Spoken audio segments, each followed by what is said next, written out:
全数而出，杀向崔家军。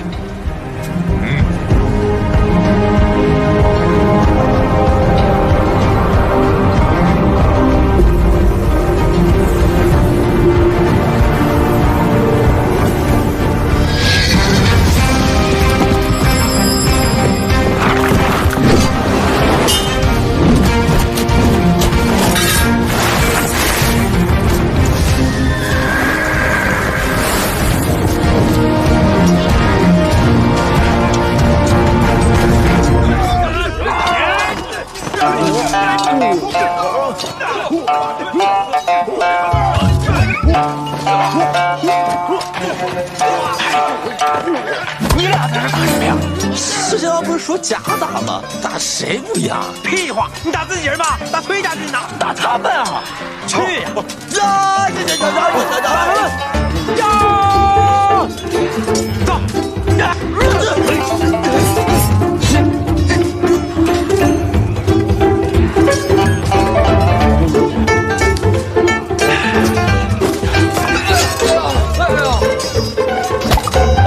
哎呦！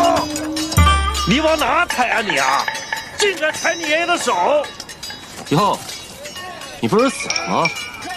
诈尸呢？原来你们镇西军都是这种欺软怕硬、只会诈尸的鼠辈。臭小子，看爷爷今天怎么收拾你！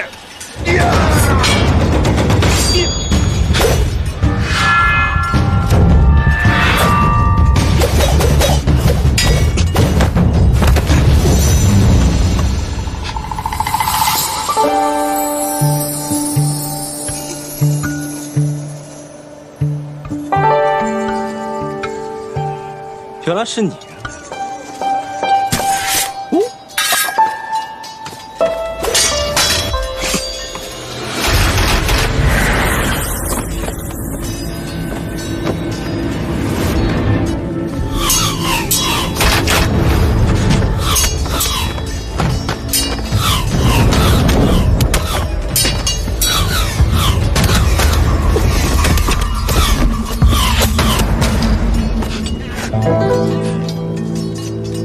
我可又救了你一次啊！好，那我就还你一次。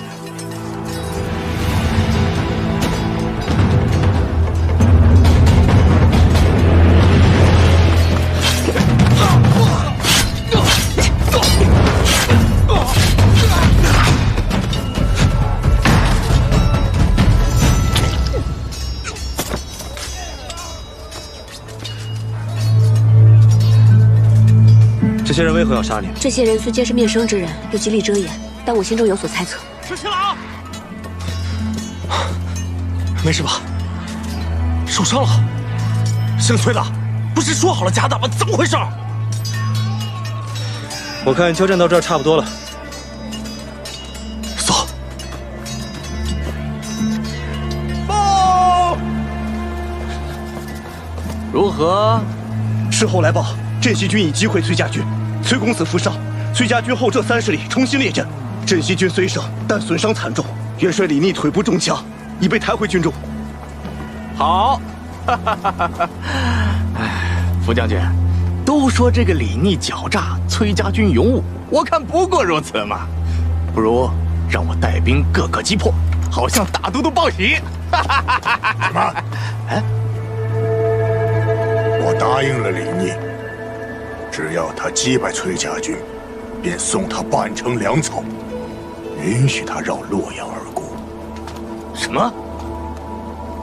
你给他粮草，你还让他绕城而过？你这要造反了你！你懂什么？洛阳乃是东都，地势人心，非同寻常。眼下洛阳城中虽然是兵力粮草充足，但若是崔家军和镇西军联手攻城，亦或是围困洛阳，断绝粮道，岂不是置京都、置大都督于危险之中？我看你就是畏战，巧言令色。哼！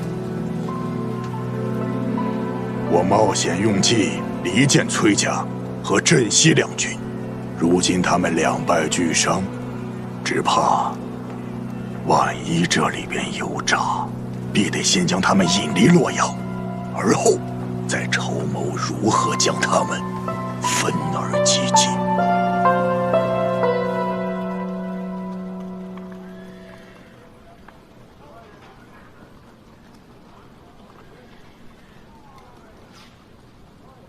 疼吧？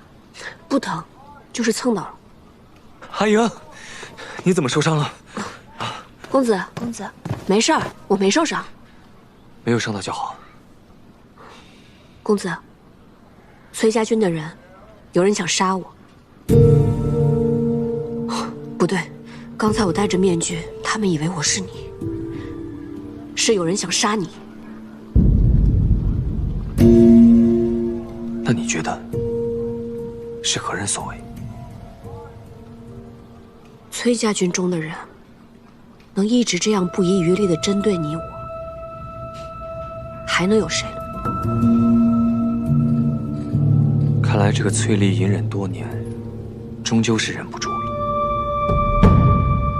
公子放心，我会有办法，让他掀不起风浪来。石七郎，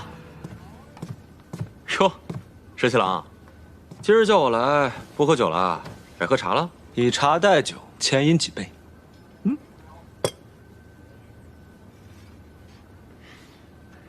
哎呀，如此好茶，得多饮几杯。不对呀，你今天怎么那么开心啊？有喜事儿？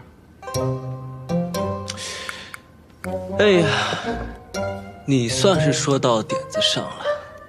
我那个朋友呢，原来他喜欢的姑娘，不是人家小妾。哎呀，石七郎，你的朋友还没把这件事情放下呢。大丈夫拿得起放得下，我以为他们早就断了呢。哎呀，你不懂。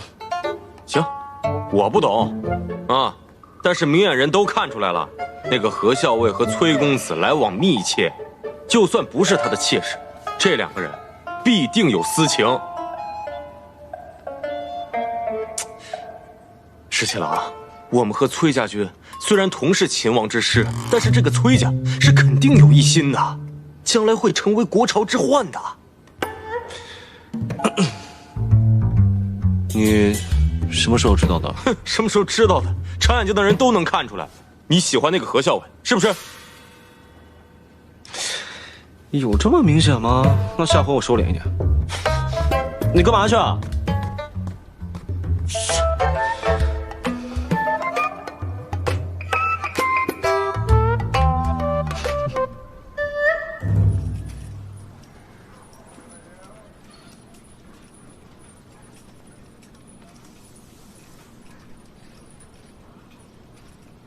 小伟，吃饭啦！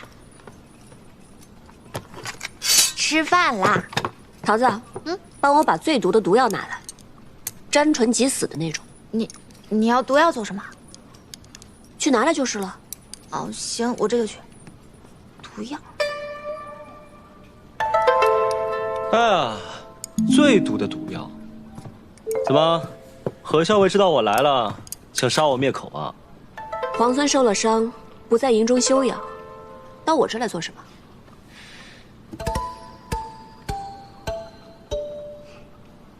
哎呀，以前都是你替你们家公子上阵杀敌的吧？当然不是了，今日公子身体不适，我才替他上阵。哦，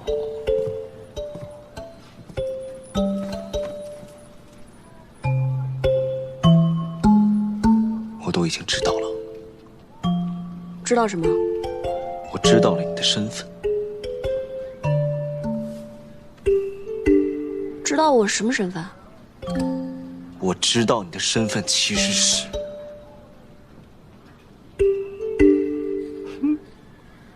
我知道你其实压根就不是崔公子的小妾。我就不是，那又如何？哼，你这个满口谎言的小骗子！啊，跟你商量个事啊，如果我抓到郑国公，洛阳就归我，如何？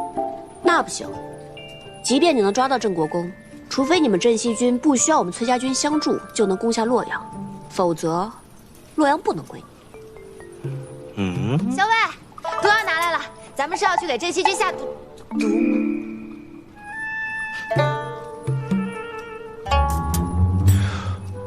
回头再跟你聊聊这件事。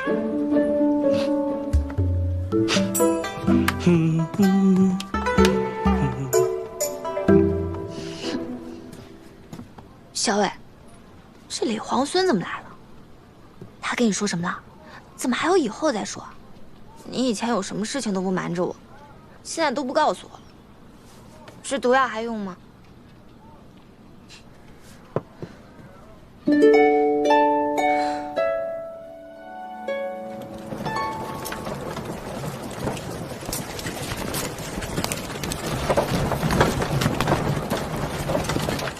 崔家军大败，后退30里。昨日一战，不负辅公所望。这仗打得漂亮，不愧是你阿爷的好儿子。辅公过誉了。昨日一战，皇孙受伤，今日不能前来，特意叮嘱我，谢过辅公的粮草。福某说话算话，答应给他的粮草，就一定会给他的。那就谢过辅公了。转告李逆，让他好自为之吧。是。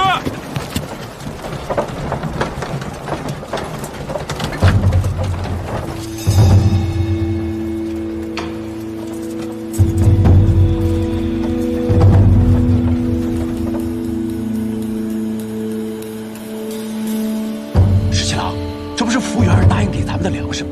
咱们干嘛还在这儿埋伏？待会儿我给大家变一个戏法瞧瞧。什么戏法？就从这粮食里面，给你们变一个郑国公出来。啊！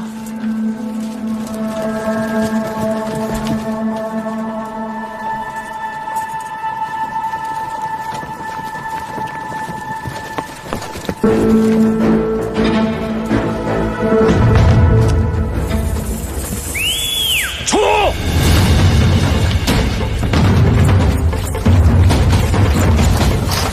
出来！快！别上来！出来啊！出来！别动！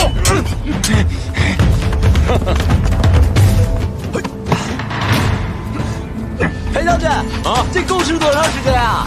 够吃一阵了。这还抓到一条大鱼呢，这下洛阳城啊稳妥了。这就是孙敬的小舅子，郑国公是吧？啊，哎，长得也不咋好看呀。就是啊，那孙敬的老婆长得肯定也不好看。哎呀，我还没见过国公这样的大官。这甲不错呀，不错呀。这样的大官就义道，竟然嗷嗷的哭。洛阳城的亲贵子弟躲在这个粮车上想偷袭我们，还是我们石七郎神机妙算，把他们逮了个正着。既然已经抓了郑国公，那么这洛阳城就等于是在我们手上了。是啊，太好了，太好了。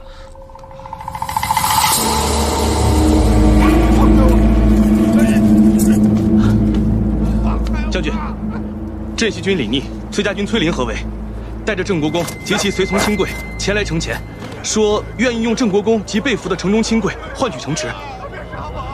换什么换？什么郑国公、外国公，都比不上洛阳城。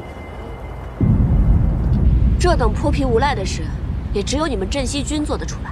你别看泼皮无赖，可是管用啊！敢不敢跟我打个赌？我才不跟你赌呢！信服的胡儿，给我听好了！我们家皇孙，李元帅说了，给你一个机会，只要你打开洛阳城的城门，我们就放了郑国公和这些亲贵子弟。我们保证，不拿城中的财帛，不伤害城中的百姓。怎么样啊？这买卖划算吧？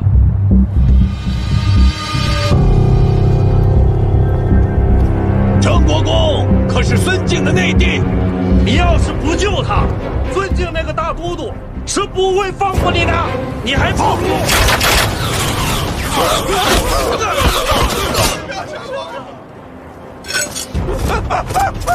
放箭啊！射死了郑国公，砍孙敬，不砍了你们的人头！扶阳，你疯了！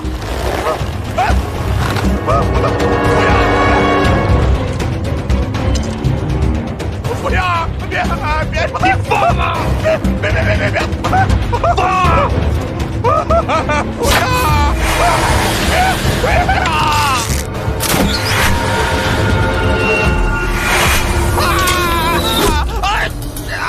吴元，你这个混蛋！吴元，你给我放肆找你！城里的千万人可都看着呢，大都不会放过你的。剑法不错呀，要是再偏一点，射中郑国公的心口，那可就不好用了。我已经派人进攻应州，不能再让崔乙那个老儿坐享清福了。哼，大都督好一招围魏救赵啊！如此，崔家军必得放弃洛阳，持救营州，就剩下镇西军，孤掌难鸣，叫好各个击破。传话给福元，郑国公贪功误国，死不足惜，叫他不要顾虑，坚守洛阳为上。是。但魏国夫人那里，夫人聒噪，我不理会便是了。李逆的那2个兄长，如今还在江南吗？啊，李俊和李来皆无领兵之才，此刻仍被困在江南，不足为惧。哦，放他们出关吗？大都督的意思是，兄弟3个人聚在一起，方知谁是鲲鹏，谁是雀鸟。那2个雀鸟，怎么会眼睁睁看着自己的兄弟展翅高飞呢？大都督妙计，自古以来便不缺兄弟戏强之时，这李逆也该尝尝各种滋味。来，这个孙敬用兵诡计，派大军进攻营州，但崔家军的主力在此，只怕父亲那边撑不了多久。孙敬这是围魏救赵，逼我们退出洛阳。我还是动身回营州吧。现在回去也来不及。那怎么办？主要营州路途遥远，若是能借到望州，倒是可以在路程上节省好些时日，既能解营州之围，又可拿下洛阳。可望州在李逆手里，只怕他不肯借道啊。以我们现在的实力，这件事情还是有商量的余地的。什么？营州告急？消息非常可靠，孙敬大军已经在路上了。看来崔家军肯定会有所行动，但他们未必能赶到营州啊。若要及时赶回的话，崔林得需借到望州。你什么意思？是要把望州借给他们？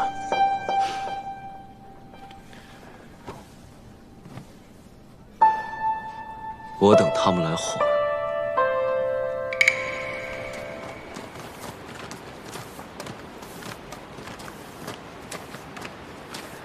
超儿，你陪桃子姑娘去找医书。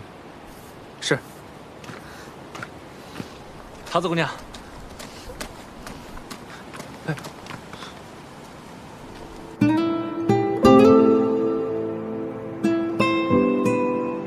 东都之壮阔，唯登高可见。俯视洛阳川，茫茫走胡兵。流血屠野草，豺狼尽灌婴。皇孙借太白的事，是在暗讽何人？我只是忽生感慨，雄奇壮丽的东都，如今一卷入战火，虽无明日，不知何时能现。皇孙自起兵以来，便知道，这烽火连天，白骨万千，只有以战止战，方才可天下太平。我只希望能够早日收回这半壁河山，还天下百姓一个安宁。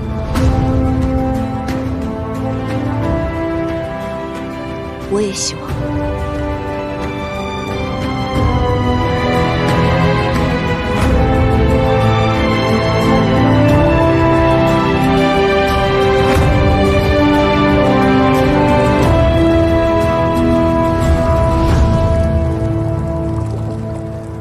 那日你跟我说，想借我崔家军在京中的人，帮你救出梁王，不是不行。 但你得先赢了我。听你这口气，又想出什么花招？那皇孙愿不愿意跟我来赌一把？知道皇孙谨慎，那赌注就由我来说吧。如果我赢了，你要让我借到望州；如果你赢了，那我崔家军便帮你救出梁王。 听上去倒是挺公平的，怎么赌？怎么赌？其实很简单，你闭上眼睛，我从1数到10，在数到10之前，如果你忍不住睁开了眼睛，那你便输了。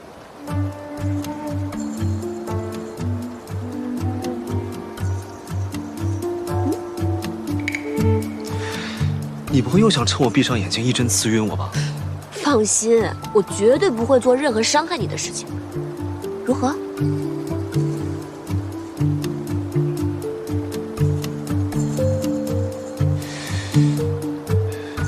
赌。不过呢，我要自己来数数。就算你一针刺过来，我也绝不正面。好，那你闭上眼睛，自己数数吧。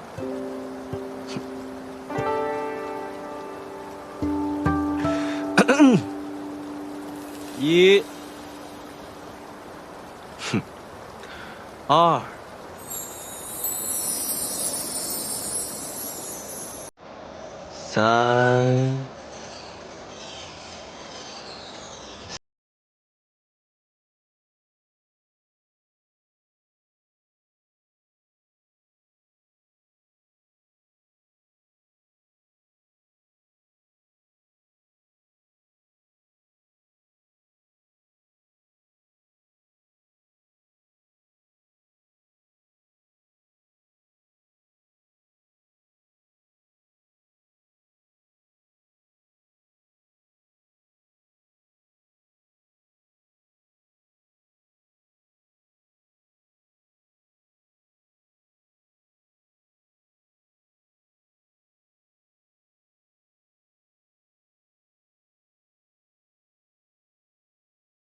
我听说太清宫藏经阁内有一本医书，乃是孤本，能不能借阅一览？祖师爷立下的规矩，藏经阁中的书从来不外借。道长，我愿意诚心为观中挑水洒扫，只请道长能够允许我入阁借阅。挑水洒扫都是重活，你一个姑娘家，道长，我愿意帮他挑水。道长，我也愿意帮他洒扫。道长，我也愿意帮忙，还请道长行个方便。那烦请二位去挑水，烦请你们二位去洒扫藏经阁。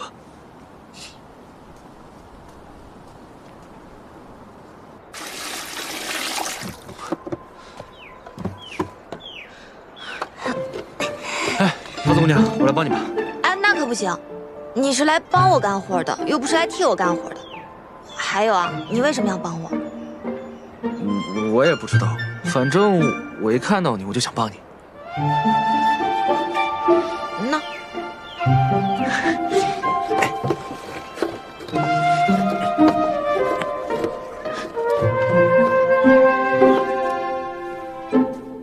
看二位的模样，都是读书识字之人，还请二位在洒扫时爱惜书籍。是。是。你休息一下，我来收拾吧。让皇孙亲自干活，这不太合适吧？既然我赌输了，就让我先略表心意。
惟妙惟肖，画得真好。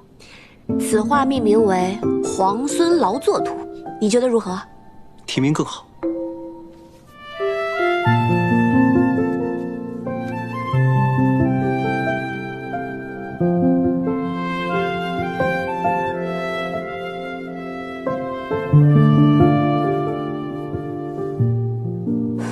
想必这是要赠予我了。哎，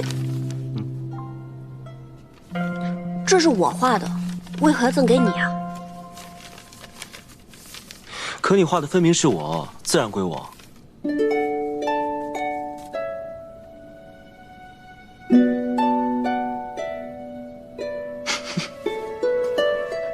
你笑什么？没什么。你在笑我什么呀？没什么，不能说。你快说，你在笑我什么？要是我说了，你不许生气啊。你先说来听听啊。你呢，将我放在你胸口，日日夜夜这么带着，思念时还可以拿出来看一看，我自然高兴，我一高兴就笑了。油嘴滑舌。哎呀，多谢强赠。你这个人，真是无孔不入。好了，我们说正事吧。既然你赢了赌约，那我依约让你借刀望州。只是，你如何才能答应我救出我父亲？那你不妨考虑一下，帮我攻下洛阳。好说。皇孙就这么有把握，已经可以攻下洛阳了？首先呢，你我联手陈兵洛阳城下，就已经有了5分胜算。郑国公被擒，7分胜算。福云儿虽然悍勇，但他并不明朝中的政局，更不知那些世家的打算，9分胜算。这都已经有了9分胜算了，这个洛阳城不尽在掌握之中吗？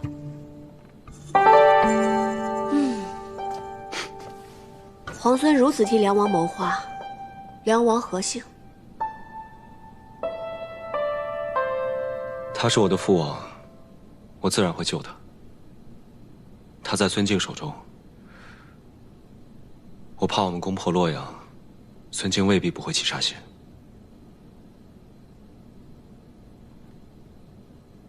那不如置之死地，而后生。置之死地而后生。傅元儿假借大都督之名，是绝对不会救我们家郑国公了。只怕诸位府中的主人，傅元儿也是不会救的了。那要怎么办？那怎么办？傅元儿是不能指望了，我们必须靠自己把主人救出来啊！这么说对。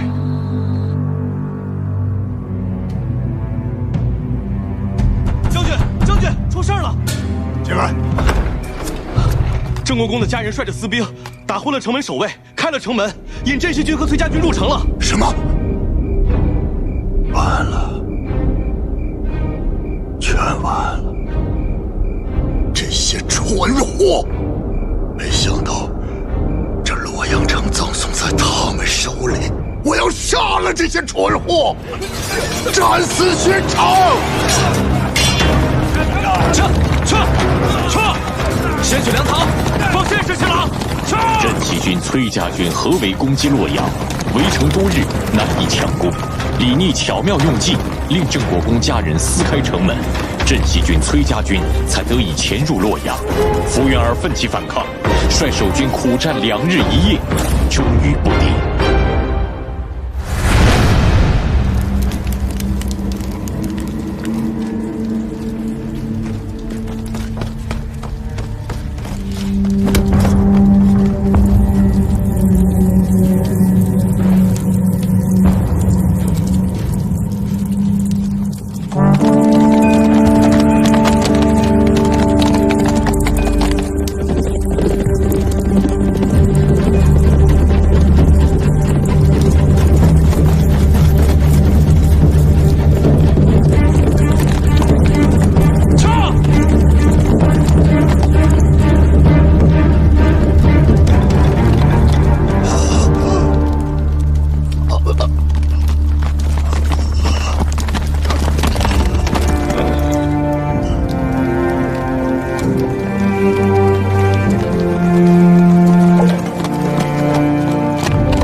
天下就是你们这等少年英杰的。等到你和他争夺这天下的时候，那将是何等的精彩啊！可惜老夫看不到了。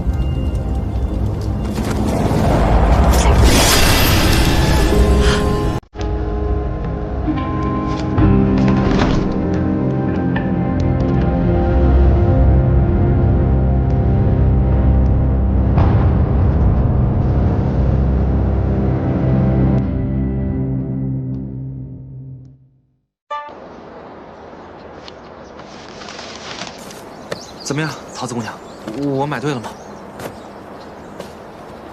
小薇让我给皇孙殿下配的假死药，可是复杂的很呢。要是找不到所有的药材的话，这药可就配不出来了。这里面还插着好几味药呢。可是集市上的药材铺子，我都已经跑遍了，你要的那几味药材，实在是买不到了。那要不然，我陪你上山采药材吧。我前些时日呢，配置了一副毒药，只要人沾到身上啊，就会奇痒无比。我倒是把解药给研制出来了，就是苦于还没有人来帮我试试，不知道到底有没有用。那我来治。这可是会很痒的，我可没跟你开玩笑。万一我那个解药不管用，你至少会养上3天3夜的。没关系，桃子姑娘，我相信你。行，那就这样。既然你都帮我试了解药，17郎要的药材，我一定尽快给你配好。好。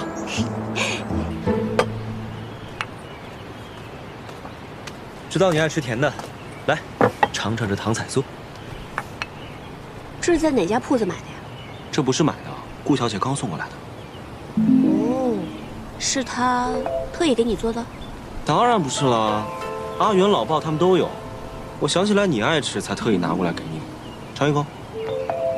放这吧，我一会儿再吃。行吧。对了，跟京都的人都联络妥了，现在万事俱备，只欠东风。药在桃子那里，还没配好。我知道，我让长耳天天跟着他，看能帮上什么忙。你让谢长耳给桃子帮忙，我看别是添乱才好。添乱也好啊，省得他总在你旁边，我都怕他拿毒针刺我。好好的，他干嘛拿毒针刺你啊？因为呀，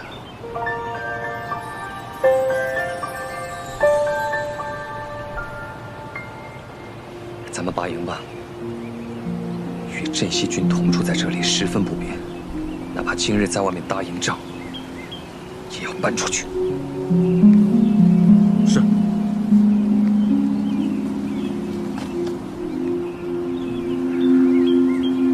哦，我突然想起来了，我们家公子啊最爱吃这个点心了，我现在就给公子送去。哎，我特意给你拿的点心，你怎么送别人呢？那不也是别人送给你，你才拿来给我的呀？哎，哎，哎，哎！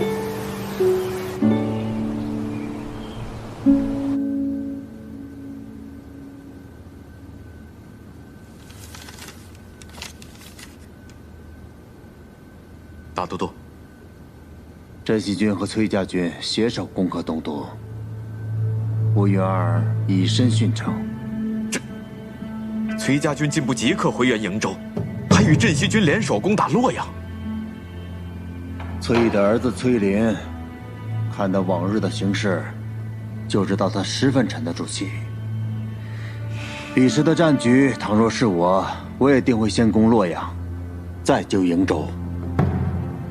可洛阳城池坚固，粮草充足，福原儿只需坚守不出，镇西军和崔家军便是士众10倍，也绝无可能在短短时间破城。而且福原儿乃是沙场宿将，又岂会败于2个小儿之手？此战失利，是我用人之错。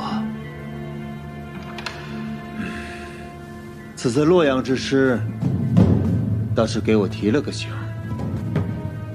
强敌不过是外力，真正能摧垮自身的，往往是内力。这西长京看似固若金汤，恐怕已有漏洞。臣这便着人去查京都各世家，严防其与逆军暗中勾连。暗中勾连之人，又岂止在世家呀？石七郎，崔家军拔营了。什么？拔营？对。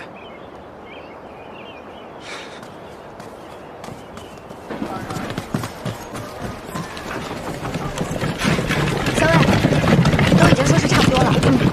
我去河边走走。我陪你一起去。不用了，你先忙吧。好。里面东西都收快一点。是。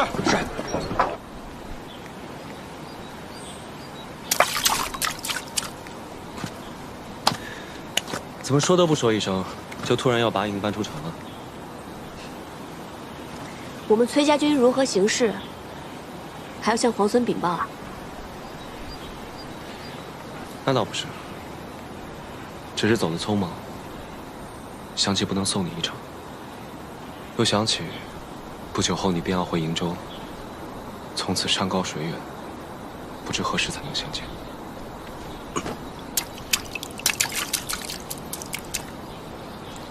那我答应你，等我回瀛州之前，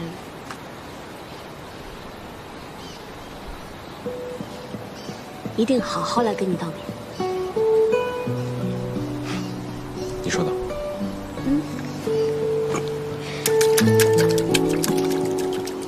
这是怎么打的呀？在劳兰关，狼特别多。每一次出城遇到狼时，我们便会随手捡起一块石头来打狼。日子久了，大家都学会了这项技能。每当闲暇的时候，便会在劳兰关河边打水漂。赢的那个呢，第一块烤羊肉便归他。听起来真有意思。想试试吗？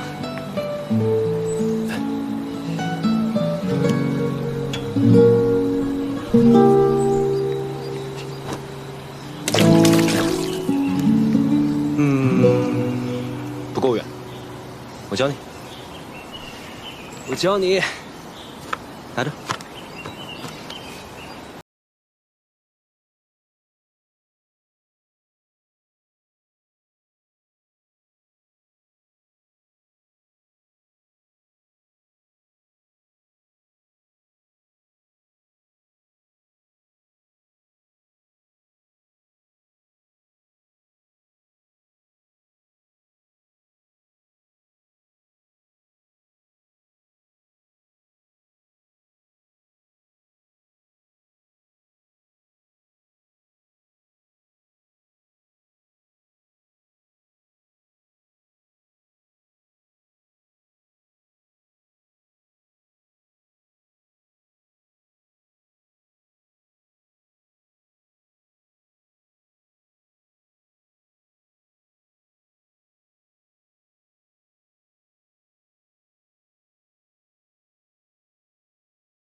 17郎，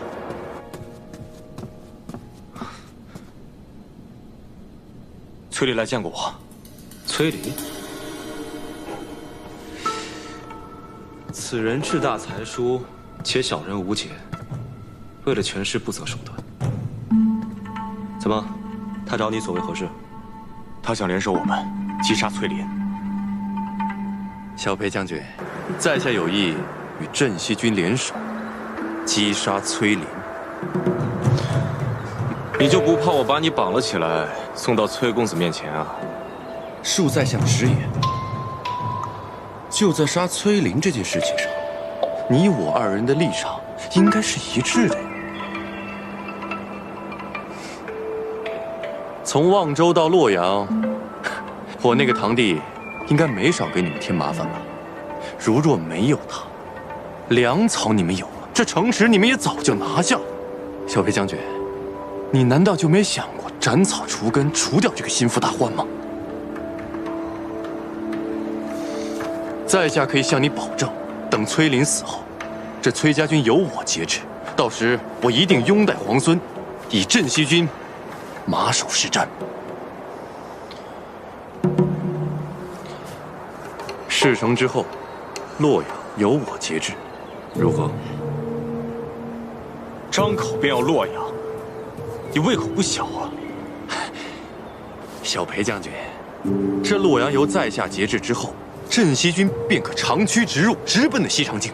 届时，你们能够击杀孙敬那个逆贼，这全天下都是皇孙的了，自然可光复大玉王朝。到那时，还会在乎区区一个东都吗？是吗？如此，便一言为定了。在下斗胆，还想向将军讨一信。什么信？还请劳烦皇孙手书一封，言明事成之后，那洛阳由在下节制，如何？小裴将军，这是何意啊？崔公子想要皇孙殿下的手书，也要看能不能杀了崔林。你什么事情都没干，就想要手书，恐怕不太合适吧？啊，是，将军说的对。啊，不如这样，在下先去把崔林的手下们给。待事成之后，再向皇孙讨要信物，这样如何？届时再谈吧。此等小人，必须告知崔林，让他提防一二。十七郎，我知道你要说什么，不过我还是想堂堂正正，与他在战场上一决高下。我并不愿意看到他被小人暗箭所伤。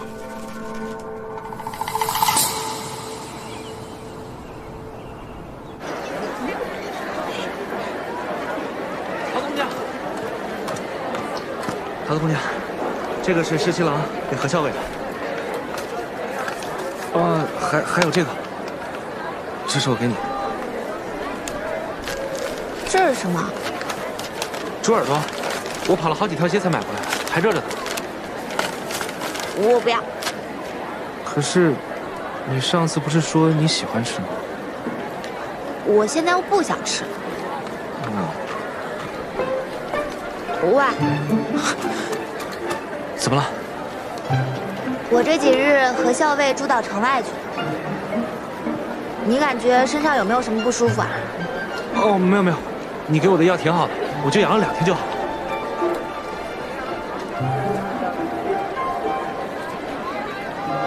那，这个给你，每日涂3次，这回的药包管灵验。谢谢桃子姑娘。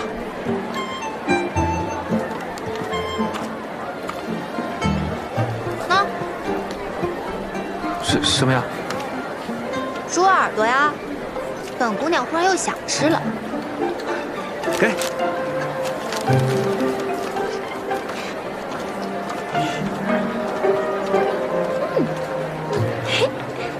姑娘家真奇怪啊。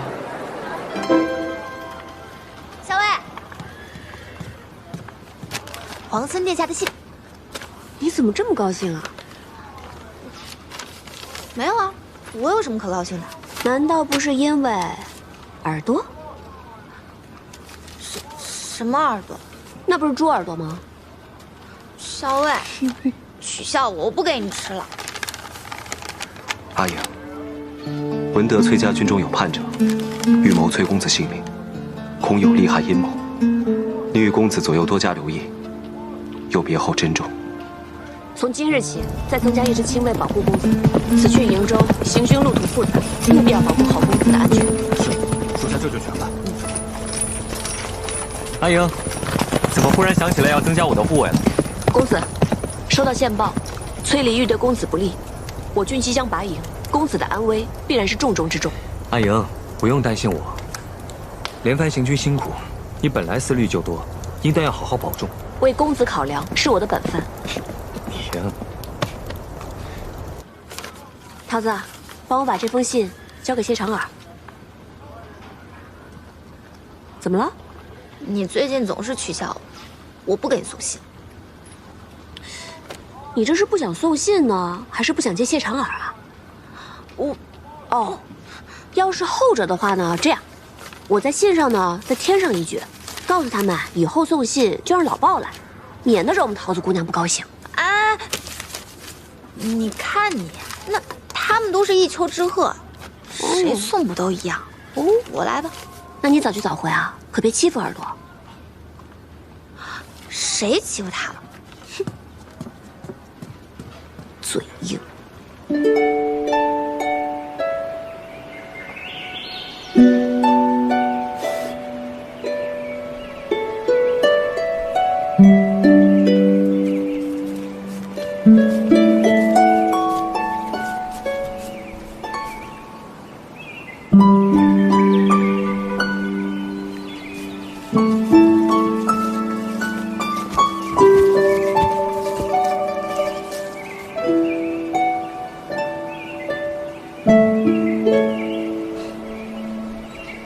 皇孙，这是睡着了？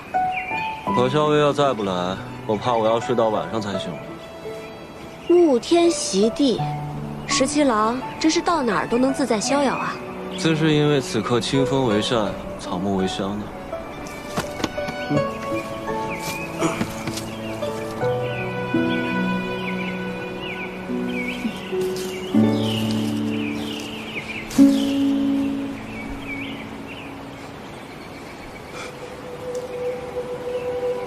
你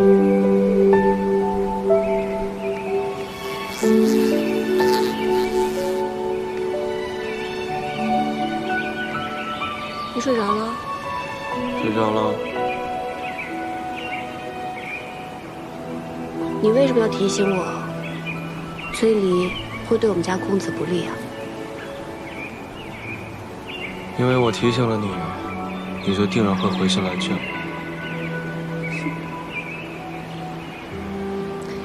若是我偏偏就不约你见面呢？那就我约你见面呗。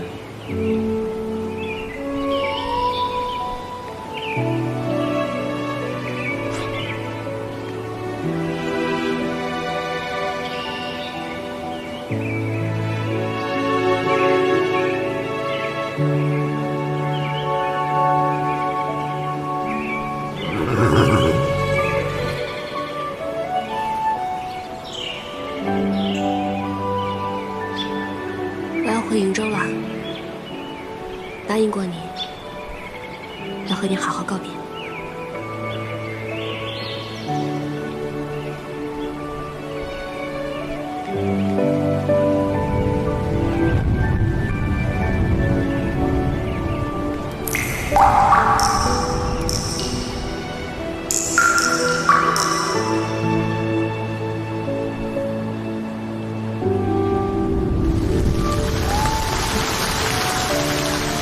下雨了，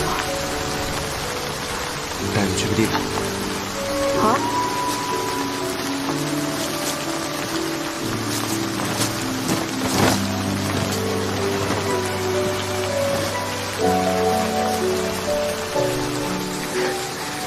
没想到皇孙还准备了这么一间屋子。那是自然。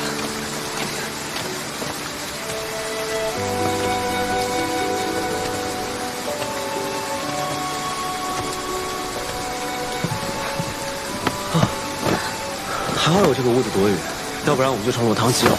皇孙落汤鸡的样子，我又不是没见过。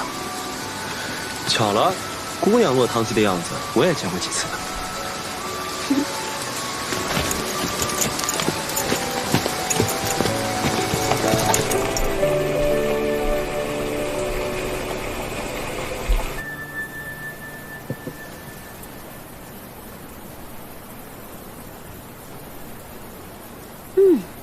清香沁人，入口微苦，别有一番风味。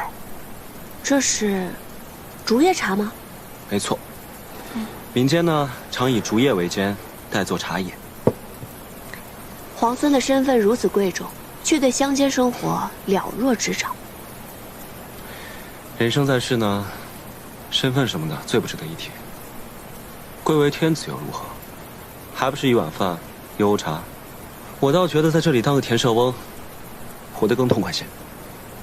但你有没有想过，若是天子无道，田舍翁们流离失所，就连粗茶淡饭也成了奢望，还谈何痛快呢？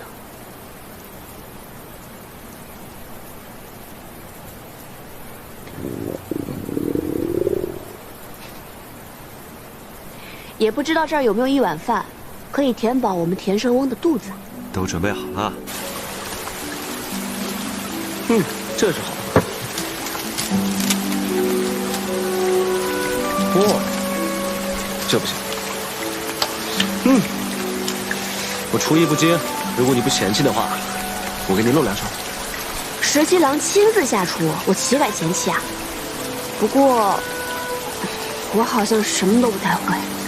哦，生火我应该行。好，就这么定了。我来看看啊。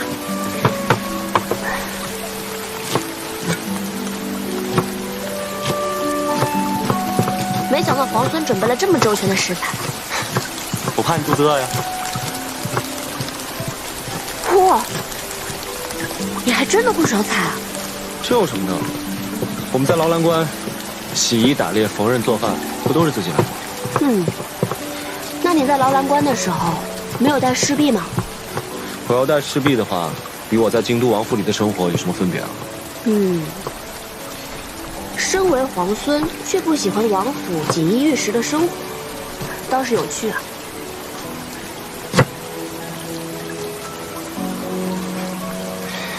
我呢，是恶月出生的恶子，从小先帝和父王就不喜欢我，这样的锦衣玉食，不要也罢。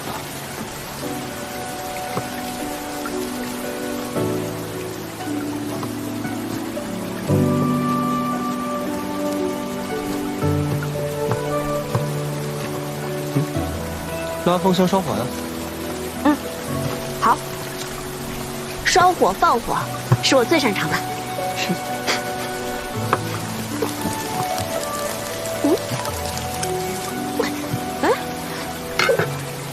拉香烧火呢，也要讲究技巧的，要慢慢的这样推进去，再慢慢拉出来，慢慢推进去拉出来。还有呢，我试试。火候很讲究的，可不能忽大忽小，这样炒出来的菜就不好吃了。放心吧。来。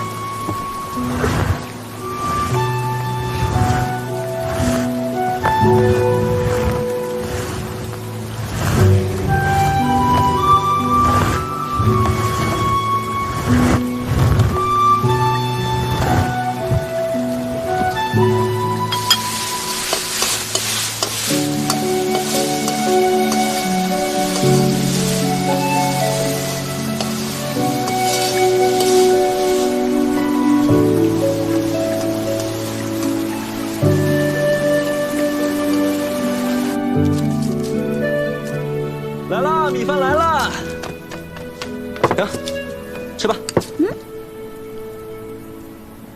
这么粗茶淡饭的，你还跑去摘野花？私事陋室，唯吾德馨。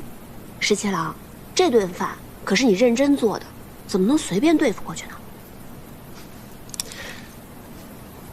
菜色简陋，委屈你了。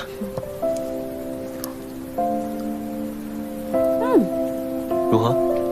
好吃。那你就多吃点。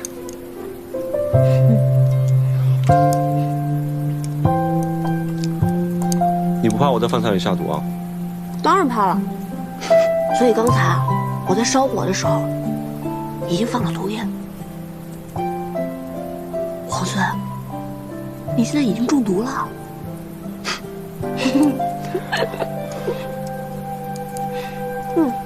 这个好吃。这倒是我拿手的。啊，这个你再多吃一点。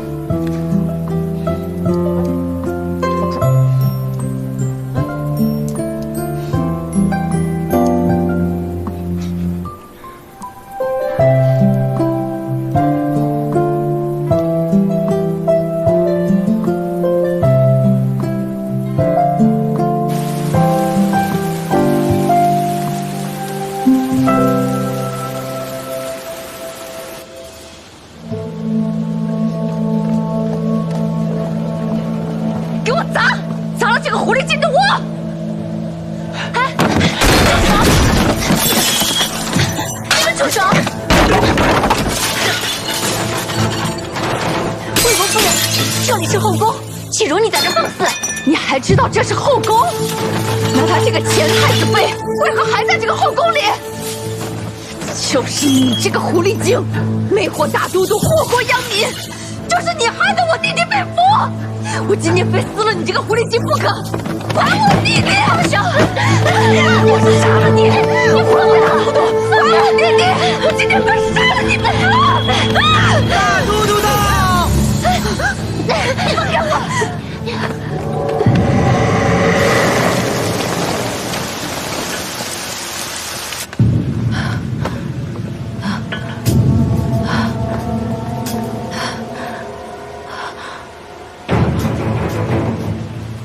来人，魏国夫人病了，扶她下去，速速请御医。是。大都督，哎，放开我！大都督，大都督，给我退下！大都督，如何？你受伤了？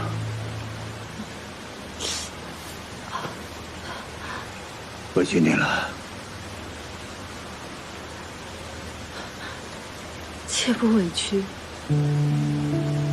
我早知道就会有今日，怎会委屈？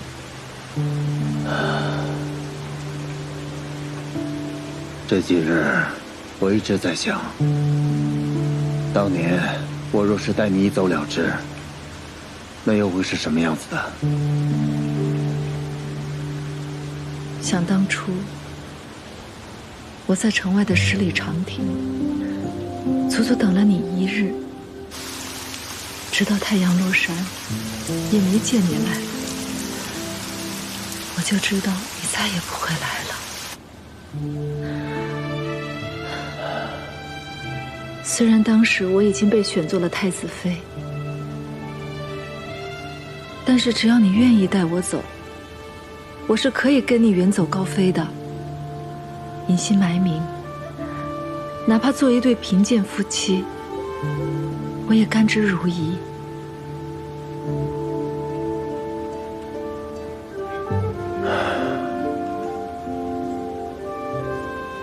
是我辜负了你。不，我也知道，你上有高堂老母，下有弱弟幼妹。若你真的带我一走了之，那就是满门抄斩的大罪。我如今罪孽深重，可是只要想到和你在一起的日子，哪怕是偷来的，只要能和你在一起，不管别人骂我还是唾弃我，我都是那么的高兴。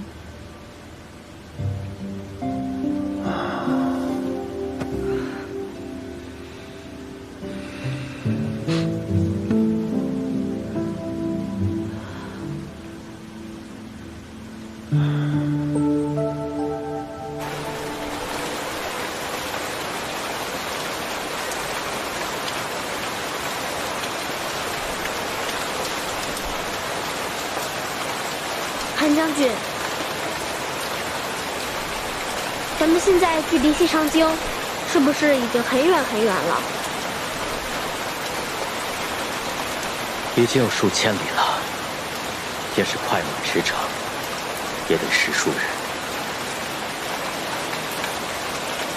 母妃最后跟我说的是，阿泽，你快逃，逃得越远越好。可是韩将军，我不想再逃了。我是太子的长子，我是国朝的太孙，但现在我每日都像老鼠一样东躲西藏。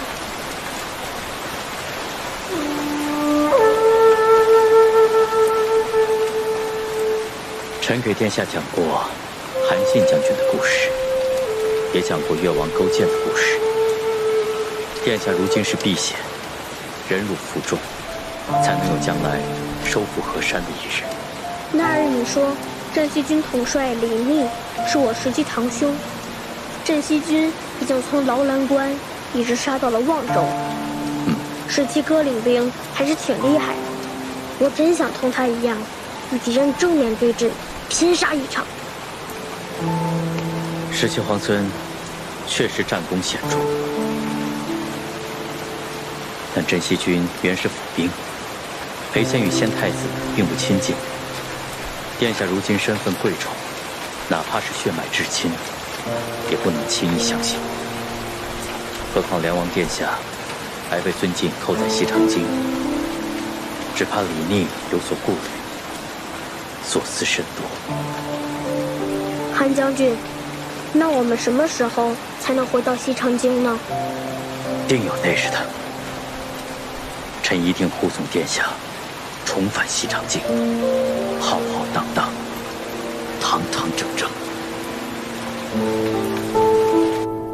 自从孙敬起兵，我离开平凉后，就再也没有这样一个下午可以如此安逸。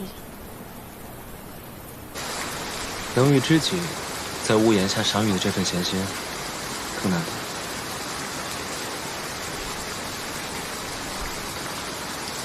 前几日，我还做梦回到劳兰关，打了一头特别肥的黄羊，正烤着呢，梦就醒了。我很好奇，劳兰关真的有那么好吗？值得你如此念兹在兹？行无辙迹，居无仕路，岂不快意？日后，我邀你同我一起去劳兰关，你可愿意？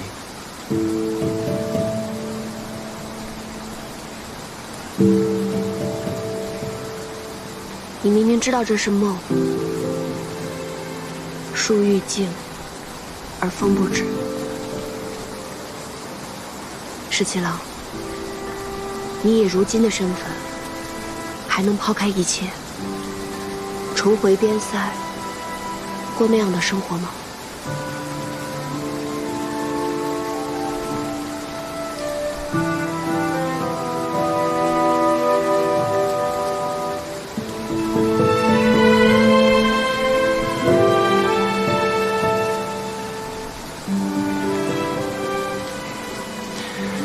难得有一场好雨，将你我困在这里。雨停之后，又该各奔东西了。我们说些别的吧。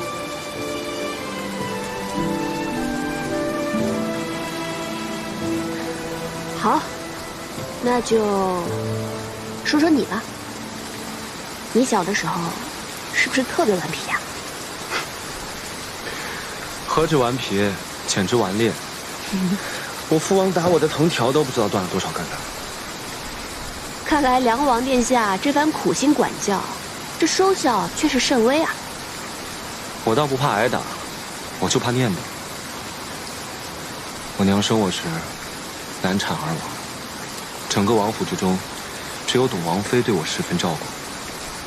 我父王又不喜欢我，我的2位兄长都仗着父王的偏心，总让我顶包挨打。日子久了，父王就更讨厌我，见到我就皱眉。真想不到，你还受这样的欺负。我那2位兄长都是董王妃所生，我娘是董王妃身边的侍女，听说从前义不得宠，幸好董王妃对我娘十分照顾。我阿娘过世之后，又是董王妃抚育我，为着王妃，我也就万事不与兄长们计较。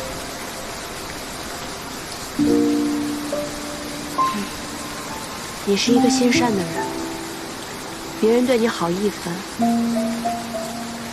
你便也十分报之。后来，董王妃病故了，我在家中了无牵挂，也厌倦了在京都的生活。我宁可戍边保家卫国。于是我就想了一个法子，去了劳兰观。我走的那天，我父王跟兄长们都特别高兴，只有奶娘一个人流着眼泪送我。奶娘呢？现在还在王府吗？她年岁大了，我一离开王府，便将她送回老家，安享天伦。也幸好离开了京都，只是许久未见，不知她是否康健安好。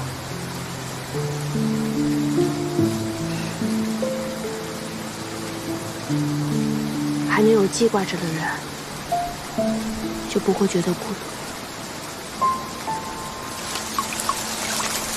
我阿娘也去世很久了，我都已经快记不得她的样子，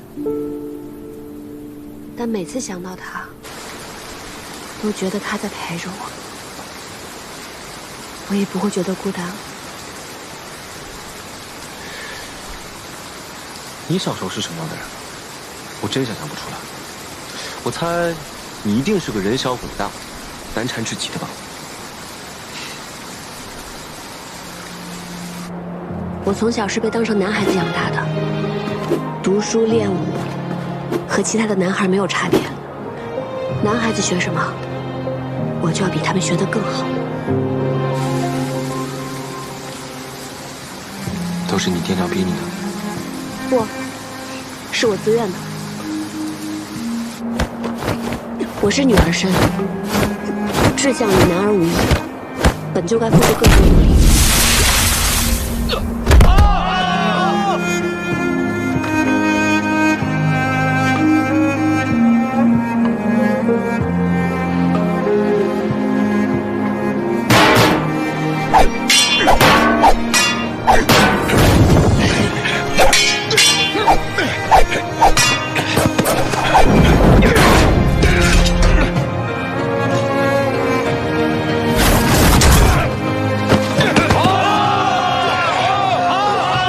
是起3更，睡5更，要比旁人流更多汗，甚至流更多的血。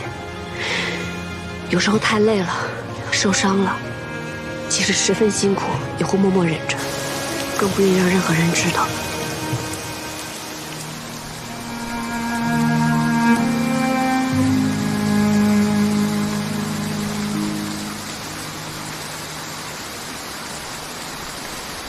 在想什么？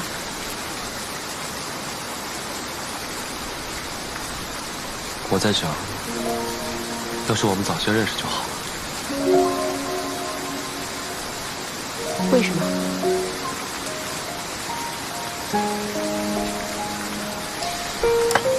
这样我们就能一起练武，一起读书，一起打仗，闲来无事，还能像这样聊聊天。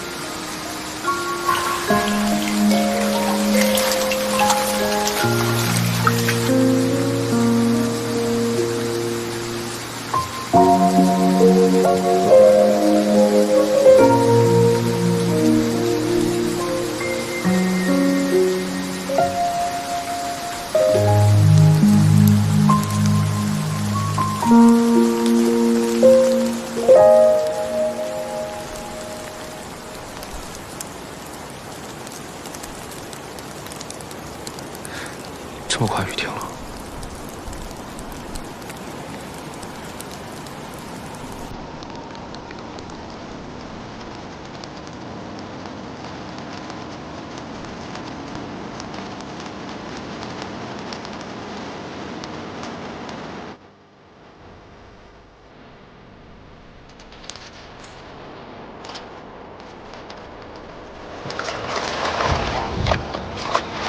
回去吧。